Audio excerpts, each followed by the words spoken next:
لیکن جو دین کے دشمن تھے، منکرین تھے، کفار و مشرکین تھے، وہ مسلسل نبی کریم صلی اللہ علیہ وسلم کو اور آپ کے صحابہ کو تکلیفیں دے رہے تھے، اور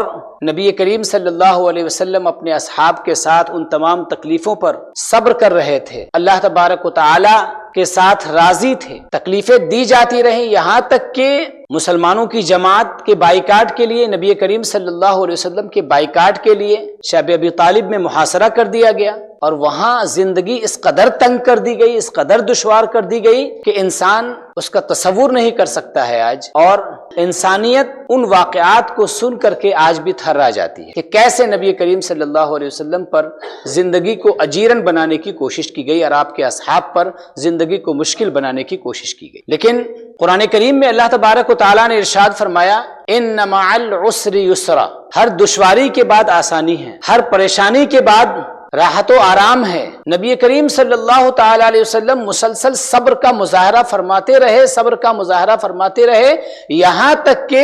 آپ کا صبر اپنی انتہا کو پہنچ گیا، اور غموں کو برداشت کرنے کی جو انتہا ہوتی ہے وہ انتہا ہو گئی۔ اب اس کے بعد اللہ تبارک و تعالی نے آپ کے